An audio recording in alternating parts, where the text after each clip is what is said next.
Please turn your cell phone to the vibrate silencer off setting. I'm going to go ahead and call this May 20 public forum to order.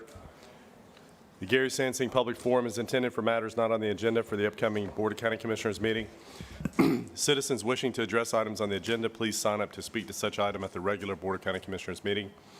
Speakers, please refrain from abusive or profane remarks, disruptive outbursts, or any other conduct which interferes with the orderly conduct of the Gary Sansing Public Forum. Each speaker will be limited to 3 minutes unless otherwise determined by the chairperson to allow sufficient time for all speakers. At the chairman's discretion, the Gary Sansing Public Forum may end 5 minutes prior to the scheduled meeting to allow the meeting to commence on time. The first speaker is Chris Kerb.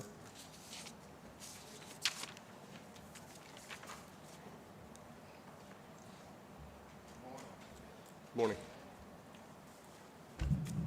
Hello. Good morning. Well, 2 minutes or 3 minutes? 3 minutes. 3 minutes. Oh, cool. Well, I had a lot to talk about this morning, but this month I went through a webinar, Managing Stormwater and Changing Florida Panhandle. It was a two-part, two-day webinar, and one of the things on it was the new stormwater rule that's coming out. It's under Senate Bill 7040. And it's still on Governor DeSantis' desk for signature, but it should be changing how we handle stormwater as far as water quality in Florida. So keep an eye out on that. It's going to change how we're doing stormwater as far as water quality and total nitrogen and total phosphorus. Other things that was talked about in this webinar was how our weather is changing and our climate's changing. Just last week we had 3 inches of rain in 30 minutes. I looked that up on NOAA Atlas 14. That's a 50-year storm. It was a lot of rain. I was actually out in Navy Point Chris, meeting. take just a break. We pause it for a second. Yes, sir? I only have 2. Oh, you don't have a quorum? Yeah, just.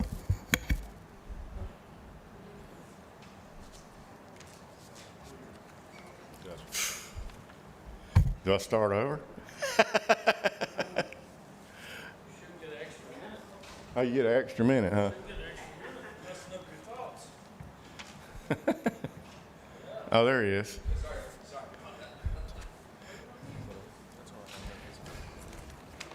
So where was I? We had 3 inches of rain in 30 minutes. That was looking at NOAA Atlas 14. That's a 50-year storm.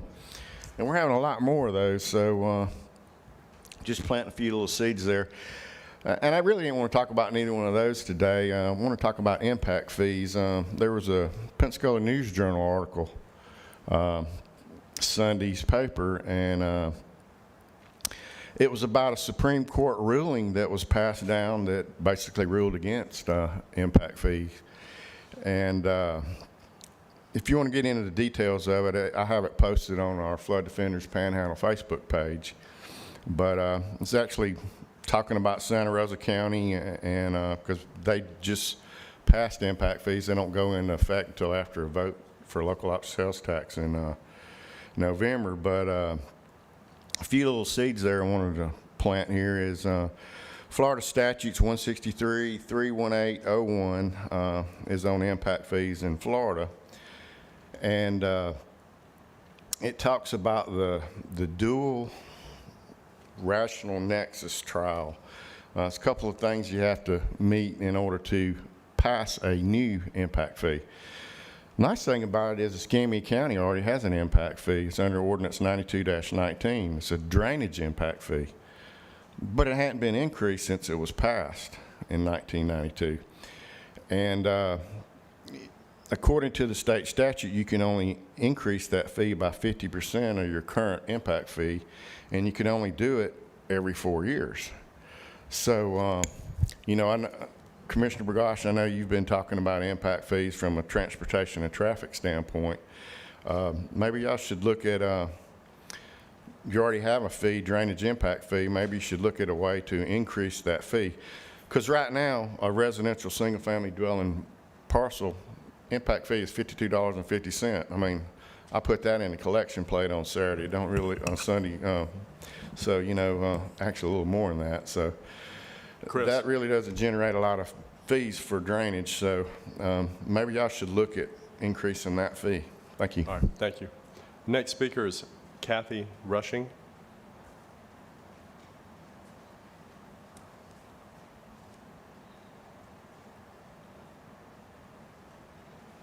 Gentlemen, 3 inches of rain, and I have to be out there because my neighbor is allowed to park on grass. We no longer have grass down there. We have sand.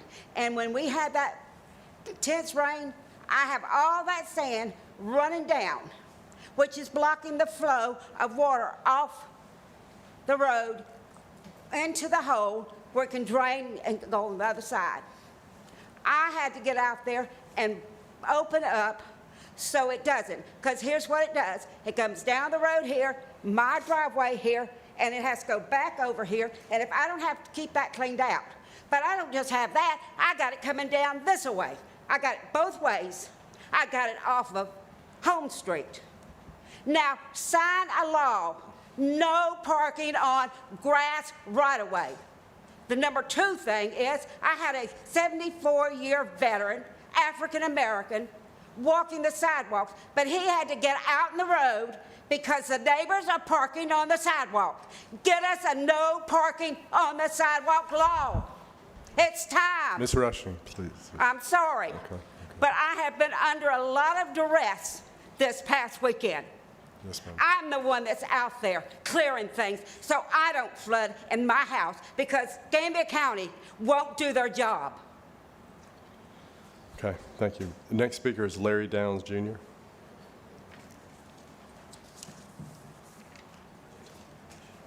Mr. Chairman, what's your address, ma'am? Ma'am, the lady who just spoke, ma'am, you? Ms. Rushing. What's your address? Yep. What's your address? That's a good starting point for us. 450 West Winthrop. Okay, thank you. And I have 300 feet on Winthrop. Thanks to my father. Is that you? Thank you. Ms. Winthrop, Mr. Chairman, Chris, can we look at the signs on the thing for Ms. Winthrop, see if those would work out? Thank you. I'd like to give these to y'all. Okay, sure.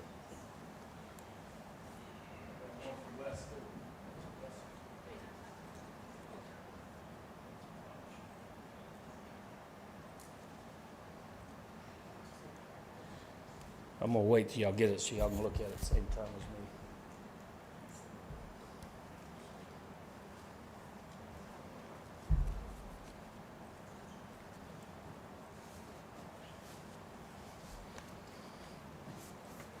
Thanks.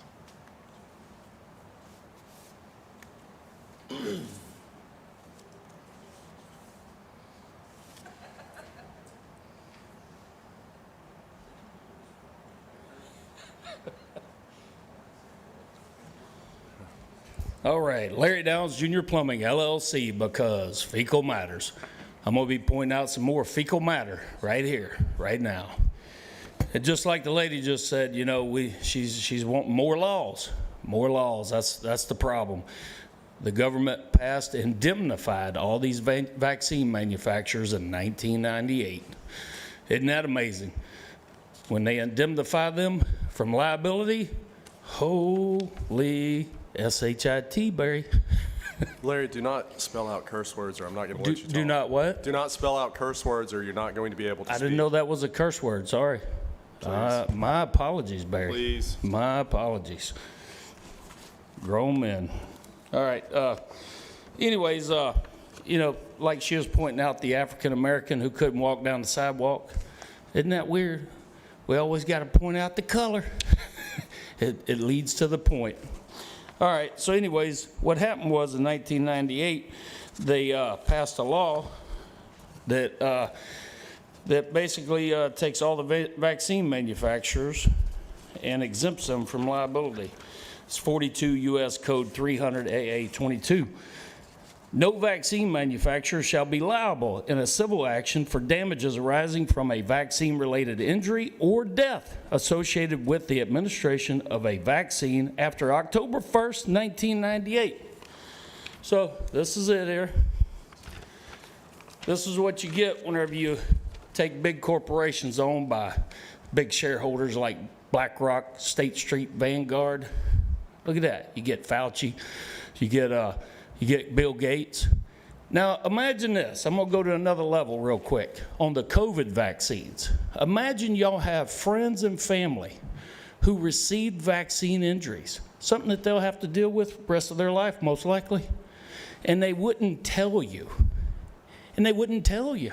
They wouldn't share that valuable information because the CDC, the FDA, the NIH is telling all of our citizens to go get COVID vaccines this fall, right along with your flu shot. Now imagine that. Barry, just imagine if you had a vaccine injury from taking 1, 2, or 3 of the magic doses, the SS, the super sauce, or the SSS, super secret sauce. Imagine that. Would that be fair to your friends and family? Do y'all see how weird it is that nobody wants to talk about it? I just had a medical happen in front of my plumbing shop on my property. We had firemen, paramedics there. I said, what's happening? 10 o'clock at night. It's a medical call. I lean in and ask this lady, sitting in distress. I said, ma'am, I'm sorry. I'm concerned for you, but I got to ask you, did you get those COVID shots? The fireman went off on me, and she goes, I got them. She's now got tachycardia. You know what that is. It's all in the information. Pericarditis, tachycardia, etc.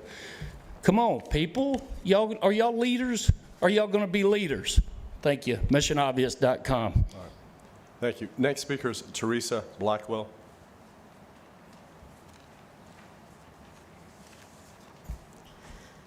Good morning. Morning. Teresa Blackwell, 6670 Wonder Lake Road. Now you know. So I live in Beulah. And this morning, I woke up early and I said, I'm just going to go in there and talk about new urbanism in the morning. And what I'm going to talk about, I'm doing it partly just to show how important the design codes are in our master plan, that we follow those design codes. Above all, that's what's important. They determine the form that the streets are built, the buildings are built to create a place for people as well as cars and other modes of transportation. That's what will make the difference. So earlier this week on Tuesday, I was at the airport going to my conference. I ran into Commissioner Burgash, and he was going to his conference. So I was going to the Congress for the New Urbanism. That Congress, they are the visionaries of the planning world. They're the thinkers, the debaters, the people who argue to what's going to really make our place the best. So it's intense. You go to the restroom, you're late for the next seminar. You're just running from one to the next, and then debating into the night on the pub crawls. So anyway, it was a great week, and I'll just talk a little the history of that movement. It started way back, probably about maybe early 70s, something like that. I'm not quite sure, but the person who started it was actually, the person who laid the foundation was actually a journalist, Jane Jacobs. She was a critic of architecture.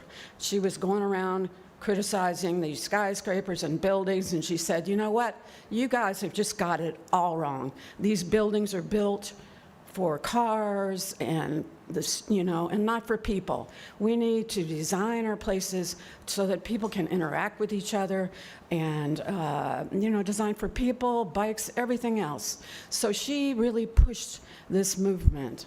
And we can see that today. There's a crying need for this. We have an epidemic of loneliness. And this way of developing can help to alleviate. They intentionally designed to bring people together. Now, if you want to be alone, then you go further out from that town center, and you can live like I like on 4 acres. But I've got a town center not too far away in the future. So what else can I tell you? The thing great about this is you meet the top people in all different specialties of planning, and they are doing amazing things, changing codes to better facilitate the kind of building we need to have. And so this is a little off the cuff, but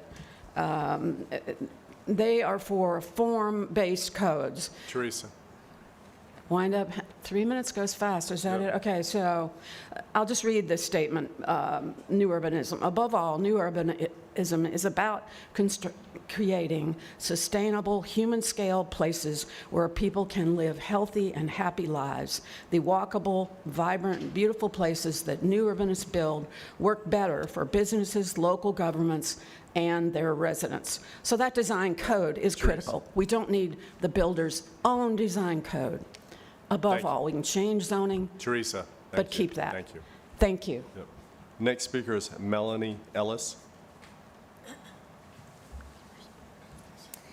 Good morning. Morning. My name is Melanie Ellis. I live at 103 Tomahawk Trail in Osceola. How you doing? These are all my neighbors right here. At the end of our street, we have a place that they've barricaded off that goes through to Fairfield Dental Center on Fairfield Drive. It's got ballards so that cars can't drive through it, but it has no way to stop pedestrians and no way to stop bicycles. We've been robbed. We've watched drug deals from people coming up and down this street. The traffic for a 15-house street is incredible. We all have called police. They haven't really been able to help us. It's been taken out of their hands. So we all have cameras. We all have signs. Last night they tried to burn a trailer down. So I'm kind of tired, so if this sounds like it's a little bit... Anyway, what we're here to ask you is if we can build something that will stop pedestrians and have some signage at the end of the street. We feel like it'll help the police. It'll help the rest of the drugs in Osceola. You know, since they did the gentrification of downtown, we've got them coming from that side, we've got them coming from Mayfair, and we want our neighborhoods back, and we want to help you guys help us. So if you could tell us what to do to help you, we would be happy to do it. But we are asking to be able to put a fence across the back of that, and the street lights are intermittent all the way down the street. We're not sure whether we need to talk to Florida Power and Light about that, or whether it's you that we need to talk to get better street lighting, because we feel if we illuminate the problem may go away. Thank you. Super. Thank you. Mr. Chairman, if I can Yeah, just make go a quick ahead. comment. Ma'am, I appreciate you guys. I know you've been reaching out to my office. I know you have a homeless issue over there. I'll tell you what we'll do. We'll have code, go look at code issues. I'll reach out to the sheriff's department, ask why they can't do more patrols for you. As far as the fence, I'll have to get with our staff and find out. I don't know. Okay. So- We're working with code enforcement right now on two of the properties. Two of the properties are the only real problem on the whole entire street, but we're Get working with code enforcement. Don't leave, and Sheila, we'll get the other two addresses, okay? All right, thank you, ma'am. Okay, thank you. Also, we were going to work with DCF, and a gentleman committed suicide at the end of the street. He was there for a while because he was kind of a loner. The buzzards are actually in the tree flying the ridge vent of the house, but it hasn't been boarded up, and I know it's only been a week, and the electricity's still on at this point, but it won't be for very long, and we'd like to, do I call the health department? Is that? Tim, I think code could go out there and look at that. Thank you, ma'am. Thank you very much. Thank you. All right, board, that's all the speakers for public forum. We've got, I don't know, 5, 7 minutes. We'll be back.